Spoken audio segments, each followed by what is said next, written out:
Yo, everyone, welcome back to the channel. For today's video, we're going to be doing an evolution of Optic Gaming, Optic Texas from the CDL era. I know a lot of the history is going to be missed out right now, but this is going to be CDL era specific.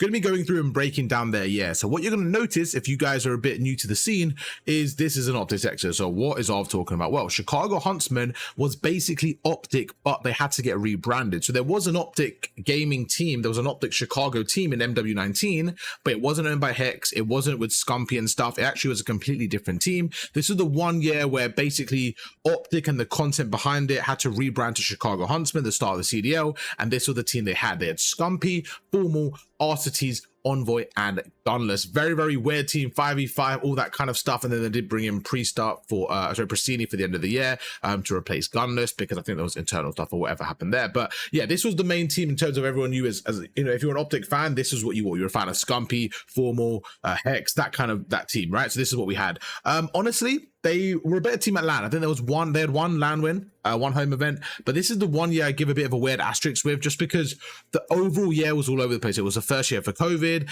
and Dallas, well, what are they called?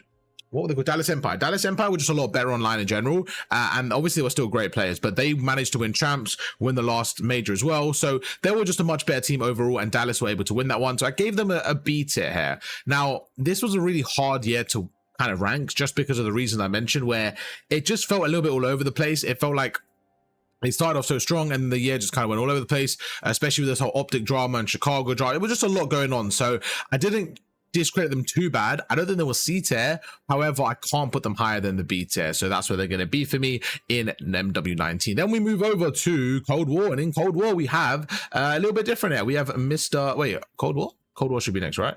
Oh, I didn't write it. Okay, it's my bad. As you're gonna see, it's still MW19 on the screen on the top. I forgot to make an overlay for that. That's on me. But Cold War, let's kind of go through their year, the roster, and everything to do with that. So bear with me for a second here. Oh, Cold War, you know what it is? I have a sheet of Optic Texas's tournament wins, and Cold War's not on there for some reason. I don't know why, but I do know what happened there. They didn't win a major. Let me check this while we're here, while we're watching these highlights. Let me actually check this. Optic, it's because they were called a different team. They're called Optic Chicago in Cold War COD Wiki. There you go. Let me just look at it for a second. Let's get this up and running. Give me 1 second. All right, perfect. So Cold War, what do we have in terms of result wise? Okay, so we're going to go across right now, and like I said, they didn't manage to win an actual event here, and this was kind of the biggest thing. I think I gave them I probably would give them a B tier again. You could argue C tier for their expectations and stuff, but I think I'll give them a B tier. But let's break down the team. Overall, absolute vibes. You had Mr. Formal. This is the first year playing with Dashi. So Dashi in the MW19 year, he actually wanted to return on Optic. There was a lot of drama there. He got dropped, stuff like that, but he wanted to play with Optic, and this was Envoy, Scumpy, Dashi, and Formal. Now this was the most likable team in a while, in terms of like, you just I really wanted them to win. They had two young talented players in Envoy and Dashi, and two experienced players in Formal and Scump. It was kind of like, we had the dynasty for so long, which obviously I absolutely loved, right, and the success that they had, and this kind of felt like a rebuild. This felt like we have two members of the dynasty, T2P, and we have two younger versions of maybe, you know, the potential of Karma and Krim, and you're just trying to mold them into that type of player. That's what it felt like, but it never quite hit that high. Again, ignore the overlay saying MW19. This is for Cold War. But let's go through their results. Okay, so stage, it's all over the place on there. It doesn't really show it in order, which is a bit annoying, but they did have online as well. It wasn't online until the very last event, and again, I think that kind of hurt this team. I think this team got a bit complacent with the online stuff. They didn't really it didn't feel like they were like dynasty form of like locked in. Do you know what I'm saying? Like, even if you looked at the podcast and stuff, like Formal and Dashi were boys and just watch movies and that. Like, I'm not saying that they didn't practice, by the way. I'm not trying to say criticism, by the way, because that's faded. Of course they did, but it didn't look like they had that we need to win at all cost mentality, where they're putting in extra work more than what's required. Do you know what I'm saying? I think the team spoke about that as well. They spoke about how fun the Cold War year was, but how it wasn't taken as seriously. And I think they've said that as well multiple times. So it's not just me, you know, propaganda out of nowhere. But breaking down the thing, so Major 3, they come fourth. They were still a really good team, by the way. They were still a really good team. They come fourth in Major 3, they come fourth in Major 4, stage of Major 5, they come third, and champs they went 5 to 6. So they were kind of that mid-tier towards the top. But when you look at Cold War, FaZe were just that team. FaZe were just that team, absolutely dominating things. Dallas were pretty good. Toronto were good. I would say Chicago were probably like the fourth best team. And that's why I can't put them in the A tier. They just were good, but they weren't better than Dallas. Actually, Dallas is a weird one because Dallas had a bit of a hot and cold year, but they were like 3 to 4, I would say, overall. They couldn't break that Toronto, and they couldn't break that FaZe. Like, they just couldn't beat them. So I can't put them higher than that. But like I said, not a bad year at all. But then we move over to Optic Texas, the birth of Optic Texas, the absolute start of what would become an insane change in the Call of Duty career, just everything. And this is the addition of Mr. Shotzi. Shotzi comes through. Now, this one I gave a B tier, and we're going to break down why I gave it a B tier. Now, looking back at my rankings, it doesn't really make sense because of, if I'm going to give this a B, then I think I have to give Cold War a B- or something, because they won this year. They did win this year. Now, the problem with this year was they started off so strong. It was the injury that kind of chalked everything, okay? So that was the biggest problem. So this year, Major 1, they won it. They actually won Major 1. They beat FaZe in the finals. It was, so just to go through the roster, like we were going to mention, so we had Dashi, Scump, they were now staying. Formal has now retired from competitive Call of Duty, okay? In this moment now, the roster has been merged with Dallas Empire. Therefore, we get Optic Texas. So what happened was the spot got kind of changed. We now have Optic back as a branding, and this time it's going to be more I keep saying merged with Dallas Texas. So Dallas Empire is no longer a team in the CDL, but we do have the superstar, Mr. Shotzi, coming over. So the way it was going to work, it was going to be Shotzi and maybe Illy, or it was going to be Shotzi, Illy, Krim, and Scump. But Scump and Dashi came as a duo, and then Shotzi and Illy kind of came as a duo. So it was kind of like a best of both worlds. And honestly, they went to the best start possible. They went to the best start possible in Major 1, and they went and won the whole thing. After a whole year of both teams not winning an event, after both of them winning in MW19, Cold War was fairly underwhelming with none of them winning an event, FaZe taking over the air, and then they come over and they absolutely fry the first event and they managed to win it. And then we had an injury. The injury was not good for them. Illy got a hand injury. They became 5th and 6th. Then in the Pro-Am, they were 3rd and 4th. Then Major 3, they were in 5th and 6th again. And then Major 4, they were 4th. And then in Champs, they became 4th. So that was why I gave them the B tier, because they started off so well. They had the potential to be A to S tier for sure. Obviously, you know, they won the first event, so you're going to look at an all-time high. But after that, they just fell a bit flat. So I actually think the rest of the year was pretty bad. I'll say C tier, but the win was definitely A to S tier. So it kind of averages at a B tier. You know what I'm saying? That's kind of how I looked at it, because at the start, they were great. They were an S tier team at the start. The first major, they won it. And then it kind of just, unfortunately for them, funneled down a little bit after the injury, and we did put them in at the B tier. Then we move over towards the next Call of Duty, and this is where the team once again managed to change over. And what we have here is MW3. Now, wait, I'm tweaking. What am I doing? I've completely missed it. Yeah, I'm so sorry. Wrong order. That's my bad. We have MW2, not MW3. That is on me. That is my bad. MW2. Let's go through. Let's break down the roster and see what's going on here. So this roster, this is a Dashi little highlight reel. You know what I'm saying? Found from YouTube. That boy, Mr. Dashi. So at the start, we had Scumpy. The highlights I'm going to show it. We had Scumpy. Illy returns from his injury at the end of Vanguard. But again, he was just kind of getting back into things. They were always going to be a little bit behind the rest of the teams, but they were ready to run it back. Scumpy, Illy, Shotzi, and Dashi. Now, Major 1 win was the best thing that could have happened, but could have been one of the worst in the moments as well, because they were hanging on to that hope. They kept on hoping for a repeat of that. They kept on hoping that, you know what, we got this, we can do it back. And unfortunately for them, Major 1, they finished 9th to 12th, the worst placing you can get.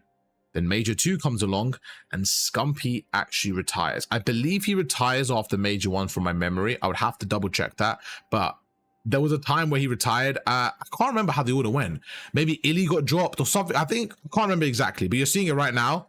Actually, I can see right now. No, I'm tweaking. I can see right now. So Major 1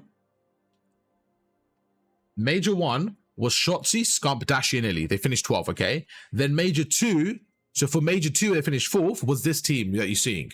It was Shotzi, Illy, Hook, and Dashi. That makes sense. So if we back away a little bit, this team right here, this was Major 2, I believe. Yeah, right there, perfect. Major 2, you can see it right there, okay? So Major 2 was Shotzi, Illy, Hook, and Dashi. So Scump actually retired then, dropped out then. He basically didn't play from that moment. And this was one decision where he was like, he wanted to play, and give it a go. Then he basically retired during the qualifiers for Major 2. That makes more sense. And now that I've got the actual stats there. Yeah, so he retired during the qualifiers, and they brought in Mr. Hook. So now they're going for the return of XEO from MW19. We're trying to get that success back, stuff like that, with Dashi in there. And then it didn't go too well. They finished 4th, which was good, but this team is trying to win. This team is required to win, and they unfortunately go and drop Illy. Now, when they drop Illy now for Major 3 qualifiers, it was during that qualifier to drop Illy, they actually go on a run that I think was so impressive that people don't talk about enough, okay? Major 3, they become 2nd. They literally lose in the grand finals. Major 4 qualifiers, they're 1st. I think they were undefeated. Then Major 4 itself, they become 2nd again, losing the grand finals. And then Major 5 qualifiers, they go and absolutely take over again and go undefeated. That stretch for 2 majors and 2 qualifiers, they, in my opinion, were the best team in the game. They went undefeated. They were winning everything. They lost 2 grand finals in a row. And that's why if they had that win, they would have been an S-tier for me, because that's it was 2 series away from having an S-tier, yeah, to be honest with you. But it was all over the place. Then they went to Major 5 and finished 12th again. And then champs came and they finished 6th, right? So I had to give it a B+ because it wasn't quite B tier. It was just too volatile. They didn't win an event. They had 2 12 events, and then they had 2 second events. It was a complete volatile year. It was a little bit all over the place. The rosters kept changing, and this is what it ended up with. It ended up with Ghosty, Shotzi, Dashi, and Hook. And yeah, look at that sniping, man. Sniping back in this game was so fun, man. We need sniping back again. Then we move over to MW3, and once again, the team decides to take a different approach here. But this time, I have to say, this is one of the best decisions in a while, because from what we see now, we have an S-tier team. That's right, we have our first S-tier year in the Call of Duty, in the CDL franchise. Let's break it down. So starting off with Major 1 qualifiers. Oh, sorry, we're talking about the roster, aren't we? The roster is simple. Shotzi and Dashi are continuing. They do drop Hook and they drop Ghosty, and what we bring in instead is an absolute veteran in Mr. Kenny. This man has been the Optic dynamite for years, taking over Optic for years, absolutely frying them. So they decided to bring him in, and Pred, the talented Australian superstar who was actually trying to join throughout the year. When they were trying to get Hook, they were also trying to get Pred back then. So it was one of those, Hook or Pred scenarios. They kept trying to go back and forth and get him in. It just didn't work out. It didn't work out for contracts. Luminosity were not trying to sell. And here we are. This team not only was a very fun team to watch, the dynamic was insane. The career pivot for some of these players. Dashi evolved as a player, Shotzi evolved as a player, Kenny was obviously that type of player but gets another ring to cement his legacy. Pred evolves as a player, gets his first ring, and there was just so much going on this year. I think Pred and Shotzi, the dynamic, the kind of chemistry that they were able to form together, I think for Shotzi himself, looking back at his career when it's all said and done, this is gonna be a pivotal part of his career change, just in terms of like the energy that Pred would give to him. I feel like really just turned Shotzi into another level on LAN, and I think he carried that on into now, and he kind of like feeds off that energy. So I do think this was a massive pivotal part of his career.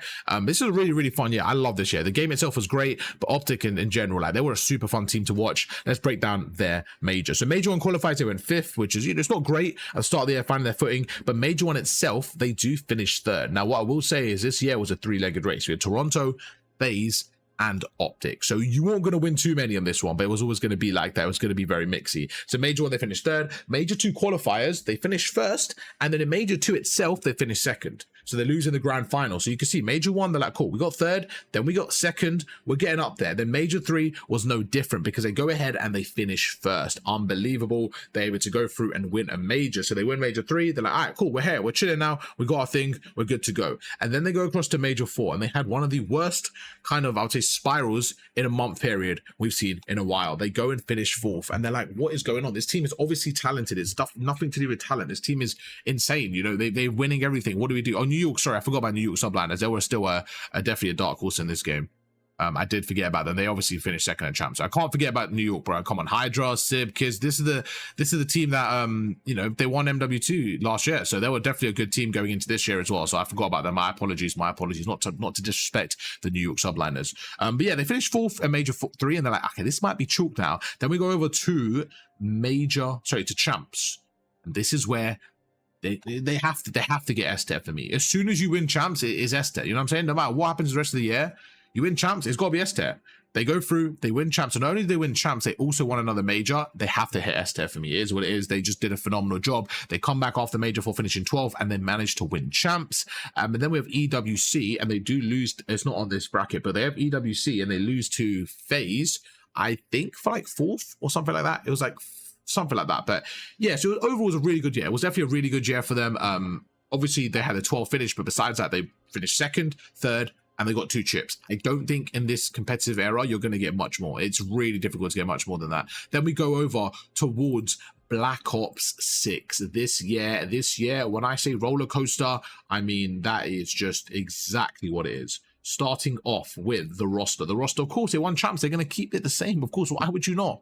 It's the same roster. Let's run it back. Unfortunately for them, that was going to be far from the truth. Minor 1, they come in, they finish 3rd to 4th. Major 1 qualifiers, they finished 1st. They're feeling good. Go into Major 1, this is where it went downhill. Because, no, sorry. Before that even happened, before we even played Minor 1, I didn't even realize. I thought this happened after. Before Minor 1 even took place, there was some issues. We see Pred randomly leaving the roster. We don't know what's going on. He's getting dropped now for Hook. And if we look back at last year, before the whole roster took place, Hook was basically there getting dropped for Pred. So it felt extremely strange. It didn't feel like an upgrade. It didn't feel like a performance thing. It just felt a bit weird. It felt like, what's kind of going on here? Why are we like, you know what I mean? It just felt a bit all over the place. Like, why is Hook playing? I want to see if I can get another highlight reel. I don't know if it's just going to show. I don't know if I can show EWC gameplay. Let me just put a champs gameplay on something. There you go. Let's just put champs gameplay on.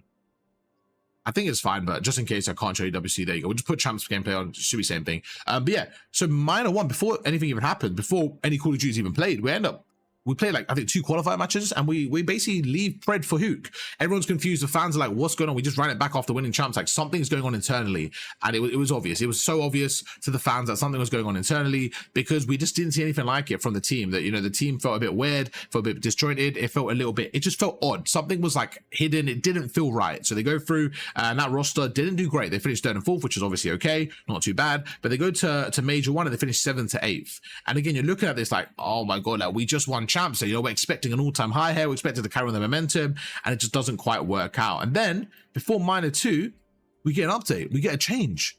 Hook has now been dropped for Pred, and we're like, what is going on? Hopefully, maybe Pred's okay now. Maybe things have resolved, you know, maybe we're good to go. But like, we just don't know what's going on here. We're a bit confused, like, what's kind of going on in this scenario? We don't know, but all we do know is Pred is back. So like, right, hopefully we're going to forget about Major 1. We're going to move on from that, like nothing happened there, and we're good to go for Major 2. Unfortunately, that wasn't quite the case. Major 2 qualifiers, they finished 10th. They just basically had a terrible qualifiers. They didn't really do anything.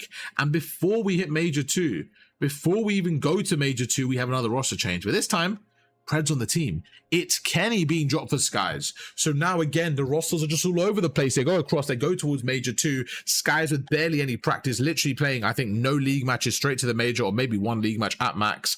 And they finish 8th. So we're just like, damn, okay, 2 majors in. We've had 7 to 8 finishes. This is kind of chalk. What do we do? And during this time, they were going on a bit of a losing streak as well. They were kind of like, you know, it was looking bad online. So everything was looking a bit rough right now as an Optic Texas fan. Then we go across to Major 3, and we're like, right, hopefully we get it right now. We drop Pred and we bring in Hook. We're like, you know what? Hook has been mugged off in this scenario. To be honest with you, Hook's been, you know, he's getting dropped left, right, and center, but the man has nothing but top professionalism. He's just back, ready to play, and you have to respect that. No matter what your opinion is on Hook as a player or whatever, I mean, he's obviously a great player regardless, but whatever your opinion is, you have to respect one thing: his mental ability to just get on with it no matter what. It has been truly impressive to see throughout the years, and yeah, he has insane mental. But then we go across right there, and again, they don't deliver. Major 3 qualifiers, 7th. Major 3, 8th. It was not looking good.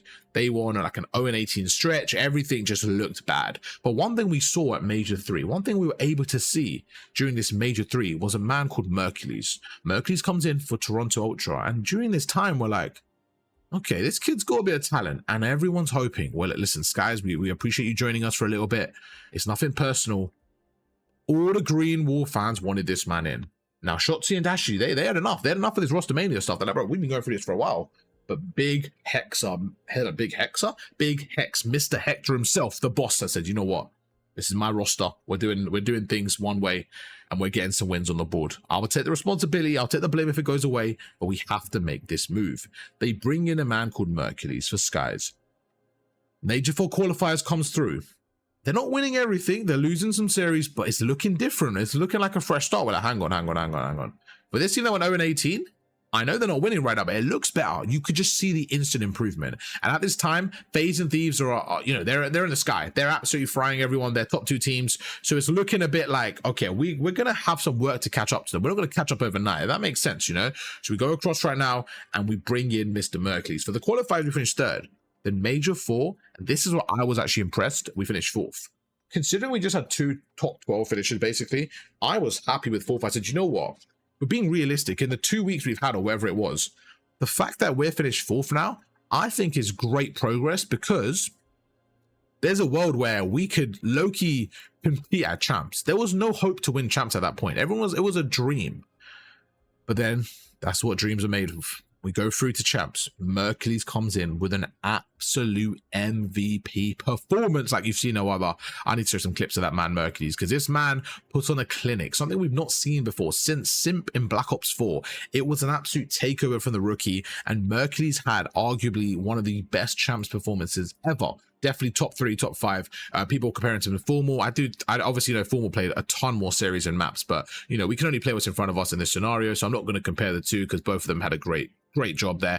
But what we will talk about is Mercules popping off. You're seeing it right now, 28-13, and not only were they beating teams, they were destroying teams. This, what you're seeing now, isn't just a one-off. This was a sample of what happened at this event. Up to the grand final, they were ripping teams. They were putting them in the 100-point club. This was the winners' final. This is not a joke. This was the winners' final right now. Optic putting these guys in the 100-point club was ridiculous. This was insane what we were seeing here. This felt like rank play at times, and that is why they were able to go through and win Call of Duty champs. Not only did they win champs, they went across and they won EWC, which has never been done before. I mean, say never been done. It's only been 2 years since EWC has been introduced, but that was something that people thought could potentially be done one day, but no one really expected it yet. And Optic were the team to do it. They won champs last year. They were a bit flat at EWC. This year, the ending was unbelievable, and that's why it gets an S tier. And that is going to be the evolution of Optic as we head into Black Ops 7. So now, CDL fans, you know everything. I want you to do me a favor. Drop a like, subscribe to the channel if you did enjoy, and let me know what team you want to see next as we head into Black Ops 7. And as you can imagine, heading into Black Ops 7, this roster is remaining the same. Will they go back to back to back? It's never been done before. But there's one thing about history. It's there to be broken. Let's see if Optic can be the team to go back to back to back. Will there be the same roster heading into the end of the year? Will there be changes? I don't know. I'm hoping for a nice, clean roster. I'm hoping for an easy year. But we know as Call of Duty fans, that's never the case. Drop a like, subscribe, and I'll catch you guys for another one tomorrow. Peace.